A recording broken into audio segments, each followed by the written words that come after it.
Process को आगे जारी रखते हुए आज हम लोग जिस टॉपिक पे बात करने वाले हैं वो है वेटेज मूविंग एवरेज।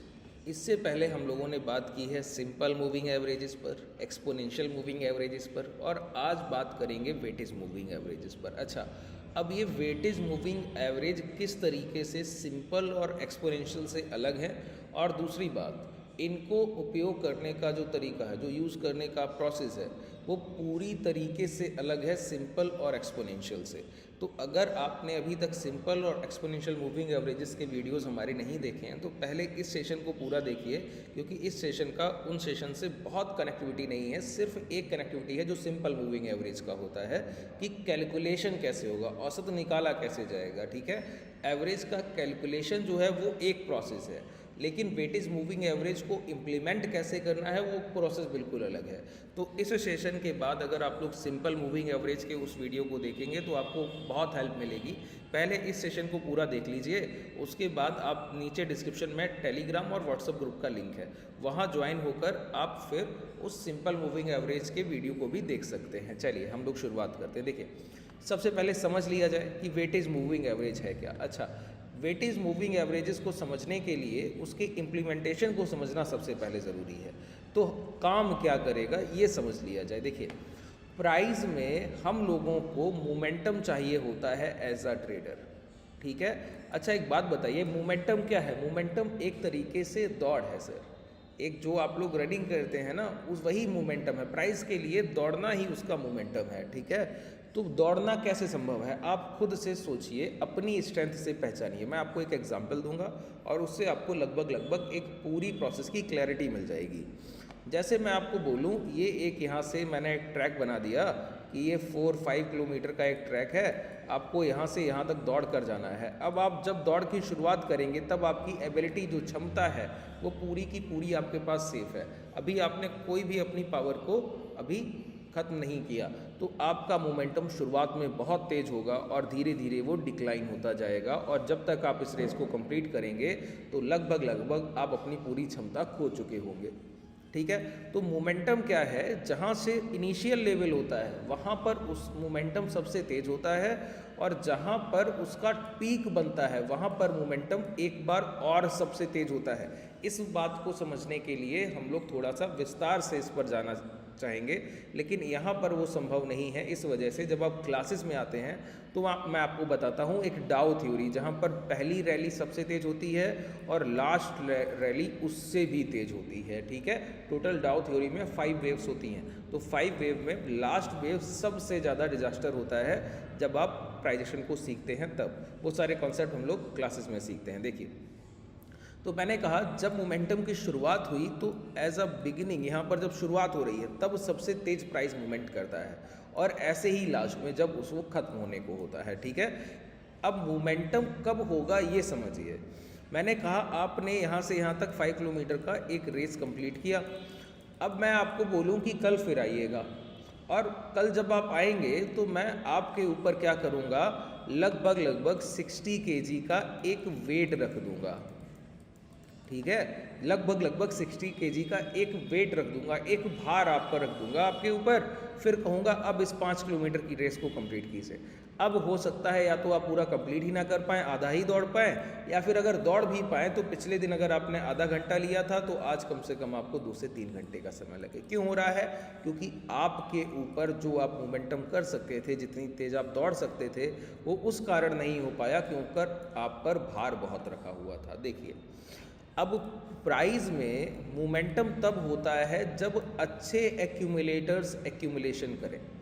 अच्छे खरीदारों की खरीदारी से आशय ये है बड़े खरीदार। बड़े खरीदारों का मतलब ये हुआ कि ऐसे खरीदार जो एक जगह पर पूरी क्वांटिटी खुद ही खरीद रहे हों, क्यों उनके खरीदने से जो फ़ायदा होगा वो ये कि अगर उन्होंने बड़ा पैसा लगाया है तो बीच में वो थोड़ा थोड़ा पैसा करके नहीं निकालेंगे, वो किसी अपने एक टारगेट के लिए इंतज़ार करेंगे तो प्राइस को एक बड़े मोमेंटम का मौका मिलेगा, ठीक है। और यहाँ पर जाकर जब वो अपनी क्वांटिटी बुक करेंगे तो अपनी हाफ क्वांटिटी निकाल लेंगे या 40%, फिर लोअर लेवल पर दोबारा खरीदारी करेंगे क्योंकि निचले स्तर पर वो एक बड़े खरीदार थे। तो ऐसे मोमेंटम चलता है, क्योंकि हमको इंस्टीट्यूशनल बायर को अगर आइडेंटिफाई करना आ गया, इसको हम कहते हैं स्मार्ट मनी कॉन्सेप्ट, भी इसी को कहा जाता है, ठीक है। ये एक स्मार्ट मनी कॉन्सेप्ट है कि अगर बड़े खरीदार एक रेंज में अच्छी बाइंग कर रहे हैं तो उसके अकॉर्डिंगली प्राइस जो मोमेंटम करेगा वो बड़ी तेज होगा और प्राइस में एक स्ट्रेंथ होगी, मजबूती होगी, क्योंकि खरीदारी बहुत अच्छी हुई है, लोअर लेवल पर बाइंग बहुत अच्छा हुआ है, ठीक है। इस कारण से प्राइस का मोमेंटम बहुत हायर है। अब देखिए, इसी मोमेंटम को रोक दिया जाता है रिटेलर्स के द्वारा। ये जो स्मार्ट मनी कॉन्सेप्ट है, इसी में रिटेलर के छोटे खरीदार, हम जैसे लोग जो सर हैं, हमारी खरीदारी कही जाती है बैड मनी, कि अच्छा पैसा नहीं है। अच्छा पैसा क्यों नहीं है, ज़रा समझिए। अगर बाज़ार 22,700 चल रहा है और आपने खरीदारी की और आप जैसे कुछ लोगों ने और थोड़ा थोड़ा पैसा डाला तो 22,720 होने पर कुछ पैसा निकाल लेंगे, कुछ 22,750 होने पर निकाल लेंगे। तो आपने खरीदा तो है, लेकिन आप जल्दीबाजी में बहुत जल्दी जल्दी अपने पैसे को निकाल भी रहे हैं और डाल भी रहे हैं। तो इससे क्या हो रहा है, प्राइस मोमेंटम ही नहीं कर पा रहा है। और ये है क्या, ये बैड मनी ही प्राइस पर वेट है, भार है। इसी को हम कह रहे हैं वेट इज मूविंग एवरेज। अगर प्राइस पर वेटेज, औसत भार ज़्यादा हो गया रिटेलर्स की खरीदारी का, ठीक है, तो कभी भी प्राइस पर अगर वेटेज मूविंग एवरेज ज़्यादा है, इसका मतलब है प्राइस में मोमेंटम की संभावना कम है, क्योंकि रिटेलर्स ने ज़्यादा एंट्री किया। अच्छा, मैं आपको बताऊं, रिटेलर कभी बॉटम पर ज़्यादा एंट्री नहीं करता। जब प्राइस मोमेंटम की शुरुआत कर देता है, जब मोमेंटम शुरू हो जाता है, तब वो शुरुआत से लेकर अंत तक, मोमेंटम खत्म होने तक, इस बीच में वो इतनी खरीदारी करता है कि वेटेज मूविंग एवरेज बहुत तेज़ी से इस तरीके से डिक्लाइन पे आ जाता है। वो बता देता है एवरेज। पहले देखिए, वेटेज मूविंग एवरेज की खासियत है, पहले वो चल रहा होगा, फिर वो धीरे से एक तरफ आपको बैंड करेगा। ये जो बैंडिंग मोमेंटम है वेटेज मूविंग एवरेज में, वो प्राइस के मोमेंटम को रोक देता है। सिंपल, मैंने सिर्फ आपको एक कॉन्सेप्ट बताया है, एक बेस को क्लियर कर रहा हूँ आपके, और ये इतना शार्पली काम करेगा आपके लिए, आप लाइव मार्केट में जाकर इसको फील करेंगे कि ये चीज़ें कितना स्मूथली काम करें, क्योंकि ये पूरी तरीके से प्राइस से जुड़ी हुई चीज़ें हैं। अच्छा, प्राइस में मोमेंटम के बाद जो सबसे महत्वपूर्ण चीज़ है वो है उसकी स्ट्रेंथ। अच्छा, प्राइस बनता ही 3-4 चीज़ों से है, वॉल्यूम, मोमेंटम, स्ट्रेंथ और प्राइस इटसेल्फ, प्रभाव खुद में। तो यही 3-4 चीज़ें हैं। अगर प्राइस की स्ट्रेंथ अच्छी है, मतलब उसकी मजबूती अच्छी है, अगर प्राइस की मजबूती अच्छी है तो उसमें मोमेंटम अच्छा होगा, और मोमेंटम अच्छा होते समय अगर रिटेलर्स की खरीदारी कम हुई, छोटे खरीदार अगर बाजार में कम हुए, तो वो मोमेंटम बहुत देर तक चलेगा। तो इसी को हम बोलते हैं, अगर प्राइस कभी भी, अब ध्यान से सुनिए, मैं सारे पॉइंट्स को 1 to 1 जोड़ रहा हूँ, समराइज कर रहा हूँ। मैंने कहा सबसे पहले प्राइस की स्ट्रेंथ अच्छी होनी चाहिए। अच्छा, स्ट्रेंथ का आइडेंटिफिकेशन हम लोग किससे करते हैं? इसके लिए एक इंडिकेटर है जिसको आप कहते हैं relative strength index, RSI। RSI पर मैंने एक सेशन किया हुआ भी है, अगर आपने नहीं देखा है तो डिस्क्रिप्शन में टेलीग्राम का लिंक है, वहाँ पर मैं वीडियो पिन करा दूंगा, आप जाकर देखिएगा। अगर आपको RSI और वेटेज मूविंग एवरेज का एक डेडली कॉम्बिनेशन का एक बिल्कुल नॉट टू नॉट वीडियो चाहिए, मैंने पहले भी दिया हुआ, अगर आपको दोबारा से लाइव मार्केट के परिप्रेक्ष्य में चाहिए तो मुझे बताइएगा, मैं दोबारा से एक सेशन करूँगा। अगर मुझे हाईएस्ट कमेंट मिलते हैं कमेंट सेक्शन में RSI और वेटेज मूविंग एवरेज के लिए, तो मैं उसके लिए एक कंबाइंड सेशन करूँगा कि उसको कैसे यूज़ करना है, ठीक है।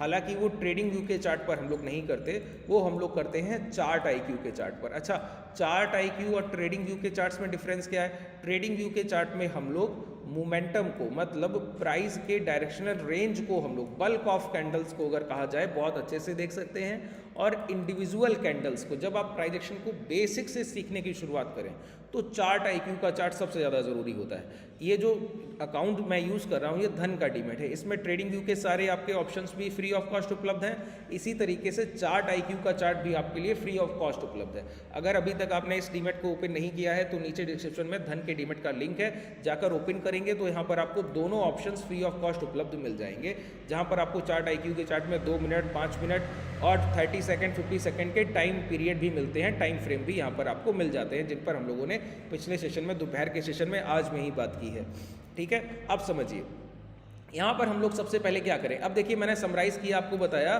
कि RSI अगर स्ट्रांग है, और आरएसआई को देखना आपको आता होगा, ठीक है। आरएसआई के स्ट्रॉन्ग होने का मतलब है कि आरएसआई में प्राइजेशन के कुछ रूल रेगुलेशंस काम करते हैं। जैसे प्राइस में आप अगर लाइन चार्ट देखें, यहाँ पर कैंडलस्टिक चार्ट है, एक लाइन चार्ट है, तो लाइन चार्ट के कुछ यहाँ पर सेटअप्स होते हैं, जैसे कि डब्ल्यू फॉर्मेशन हुआ। अगर आरएसआई में कभी डब्ल्यू फॉर्मेशन बनाया, अब मैं थोड़ा शॉर्टर टर्म में चीज़ों को लेके चल रहा हूँ, ज़्यादा समय नहीं लूँगा क्योंकि ये एक बड़ा कॉन्सेप्ट है, इसको यहाँ पर पूरा डिस्कस करना, डिस्क्राइब करना आसान बात नहीं है। 3 से 4 या 5 सेशन लगते हैं जब आप क्लासेस में आते हैं। क्लासेस में आने के लिए नीचे आपके पास डिस्क्रिप्शन में कॉन्टैक्ट डिटेल भी है। देखिए, अगर यहाँ पर डब्ल्यू फॉर्मेशन बना है या प्राइस आरएसआई आकर एक जगह पे आकर इस तरीके से रुक गया है, इसका मतलब है स्ट्रेंथ एक्यूमुलेशन चल रहा है कि प्राइस में मजबूती का काम चल रहा है तेजी से। वो कैसे चलता है? अगर वॉल्यूम्स आ रहे होंगे तो चल रहा होगा, वॉल्यूम्स आ रहे होंगे उससे प्राइस अच्छा हो रहा होगा और वहाँ पर स्ट्रेंथ अच्छी हो रही होगी। अगर यहाँ पर आरएसआई अचानक से गिरा और यहाँ पर इस तरीके से रुकने लगा, वहाँ पर प्राइस पर आपने वेटिंग मूविंग एवरेज लगा कर रखा है, उसके नीचे भाव था, अब उसके ऊपर जा रहा है और ये बेंड हुआ ऊपर की तरफ, तो देखिए प्राइस की मोमेंटम अच्छी हुई, वेटिंग मूविंग एवरेज के ऊपर निकल रहा है, ठीक है। और इसी के साथ आरएसआई भी एक्यूमुलेशन कर कर अपने हाई ब्रेक कर रहा है। समझ लीजिए ये सबसे बेस्ट टाइम है अपॉर्चुनिटी को ग्रैब करने का और यहाँ पर अपनी ट्रेड्स डिप्लॉय कीजिए। चलिए अब हम इसका कुछ एग्जांपल लाइव मार्केट में देख लेते हैं। सबसे पहले हम लोग क्या करें, मूविंग एवरेज को यहाँ पर लगा लिया जाए। मूविंग एवरेज को लगाते समय देखिए कोई अभी सेटिंग्स में चेंज नहीं करेंगे, सेटिंग्स में चेंज करने का समय आएगा वो हम लोग उसी समय करेंगे। यहाँ पर देखिए WMA मैंने यूज़ किया। अब कुछ लोग बोलेंगे ये सिंपल मूविंग एवरेज है। अरे सर, जो बोल रहा हूँ उसी तरीके से सेटिंग्स को चेंज कीजिएगा, इसके अलावा कुछ मत कीजिएगा। ये मैं आपके बेसिक्स को बहुत क्लियर कर रहा हूँ यहाँ पर, ठीक है। जो पॉइंट्स जैसे बोले जा रहे हैं उनको उसी तरीके से यूज़ कीजिए, उसके अलावा कुछ भी करने की ज़रूरत नहीं होनी चाहिए। अब देखिए यहाँ पर आ जाइए, यहाँ पर मैं आपके लिए RSI यहाँ पर लगा देता हूँ, ठीक है। RSI यहाँ पर आपने RSI रिलेटिव स्ट्रेंथ लगाया। अब मैंने क्या बोला, ध्यान से सुनिए। प्राइस को बहुत ध्यान से देखते जाइए और सारी चीज़ें आपकी क्लियर हो जाएंगी। मैंने कहा पहले डब्ल्यू फॉर्मेशन और प्राइस का रिलेटिव स्ट्रेंथ इंडेक्स ये यहाँ पर स्ट्रांग होना चाहिए और आपका डब्ल्यू वेटेज मूविंग एवरेज के ऊपर प्राइस होना चाहिए। जैसे ही वेटेज मूविंग एवरेज बैंड होने लगे तो समझिए मोमेंटम रुकेगा। RSI 70 to 80 पहुँचने लगे, 85 पहुँचने लगे तो समझ लेना मोमेंटम रुकेगा। हर बार की कहानी यही, और इसी तरीके से आपको चार्ट्स पे चीज़ों को प्लॉट करना है। यहाँ पर मैं इसको थोड़ा सा और डार्क कर दूँ जिससे आपकी समझ अच्छी हो, आपको दिखे अच्छे बेहतर तरीके से, ठीक है। ये देखिए मैंने इस तरीके से इसको और डार्क कर दिया, ठीक है। अब यहाँ पर आ जाइए, देखिए बहुत ध्यान से चीज़ों को देखिएगा। यहाँ पर पहले क्या हुआ, देखिए यहाँ पर वेटेज मूविंग एवरेज बैंड हो गया। बैंड होने का मतलब है चलते हुए एवरेज में एक धीरे से यहाँ पर घुमाव आना, इसको कहते हैं मूविंग एवरेज का बैंड हो जाना। यहाँ पर मूविंग एवरेज बैंड हुआ, प्राइस नीचे आया, RSI भी नीचे आने लगा, मतलब अब यहाँ पर रिटेलर्स की खरीदारी का भार मोमेंटम से ज़्यादा हो गया। तो प्राइस क्या चल पाएगा, क्या नहीं चल पाएगा। प्राइस ने एक लो लगाया, RSI ने भी अपने एक लो लगा दिए 17-18 के, ठीक है। प्राइस ऊपर जाने की कोशिश कर रहा है, RSI भी ऊपर आने की कोशिश कर रहा है, ठीक है। RSI फिर नीचे गया, प्राइस भी नीचे गया। यहाँ पर देखिए अब यहाँ पर एक्यूमुलेशन और यहाँ पर RSI भी अपने स्विंग हाई के नीचे एक्यूमुलेशन करते हुए यहाँ दिख रहा है। ये 50 का लाइन है, ठीक है। अब प्राइस ने क्या किया, वेटेज मूविंग एवरेज के ऊपर अपने ये स्विंग हाई निकाले, ये स्विंग हाई निकाले और यहाँ पर RSI ने भी 50 के ऊपर अपनी स्ट्रेंथ दिखाई और प्राइस क्या है, वेटेज मूविंग एवरेज के ऊपर ट्रेड कर रहा है। और यहाँ पर बैंड किधर हुआ है, ऊपर की तरफ, मतलब प्राइस के मोमेंटम शार्प है। रिटेलर्स यहाँ पर एग्जिट करा लिए गए। रिटेलर्स के एग्जिट की थ्योरी क्या है, एक बार हिट कीजिए, यहाँ पर जो बायर्स आए उनके एसएल हिट यहाँ पर कीजिए, दोबारा अंदर आ जाइए।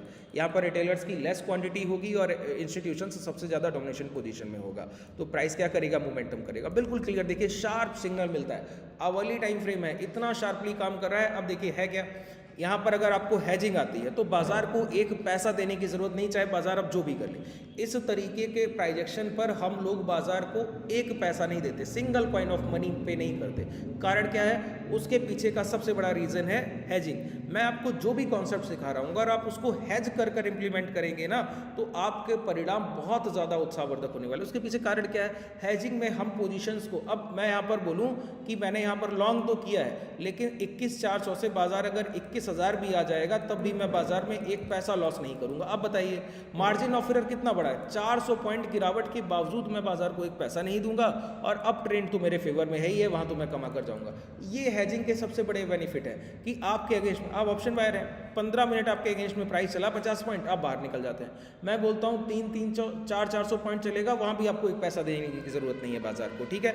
बहुत सिंपल तरीकों से प्राइस पे काम कीजिए, कुछ भी एक्स्ट्रा ऑर्डिनरी करने की जरूरत नहीं। यहाँ पर ये हाई ब्रेक हुए, लॉन्ग कीजिए, सिंपल। प्राइस में फिर वेटेज मूविंग एवरेज बढ़ रहा है, फिर से हाई की तरफ निकला, फिर ऊपर निकला, यहाँ पर देखिए 50 का रिटेस्ट हुआ, फिर प्राइस ऊपर निकला, फिर यहाँ लॉन्ग कीजिए स्विंग हाई के ऐसे, फिर आपको टारगेट मिलेगा। अब दोबारा वेटेज मूविंग एवरेज के नीचे प्राइस आ गया, यहाँ भी कोई स्विंग हाई नहीं जा रहे, प्राइस यहाँ पर आकर रुक गया। अब ये कोई भी स्विंग हाई यहाँ भी नहीं निकले। अब प्राइस में क्या है, मोमेंटम रुका रहेगा। फिर से देखिए स्ट्रेंथ एक्यूमुलेशन 50 के नीचे RSI और वहाँ रुक कर रह गया। यहाँ भी प्राइस आकर अपने लास्ट स्विंग लो के पास, इसी डब्ल्यू फॉर्मेशन के पास जहाँ पर उनका पिछला एक्यूमुलेशन था, उसी के जोन में आकर दोबारा एक बार स्ट्रेंथ बनाया। फिर से RSI 50 को निकला, हम लोगों ने यहाँ रेंज को ब्रेक किया 21,700 के ऊपर, फिर एंट्री कीजिए, फिर टारगेट लीजिए। ये इतना शार्पली काम कर रहा है, बस आपको इसको इंप्लीमेंट करना ही तो सीखना है, इसके अलावा कुछ सीखने की जरूरत है।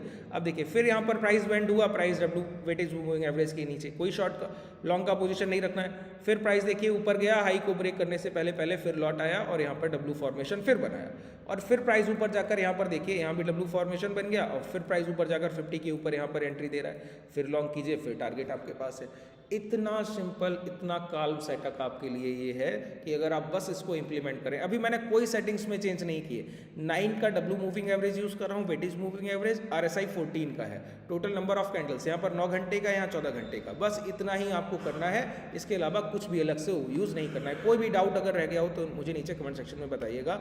शुभ रात्रि।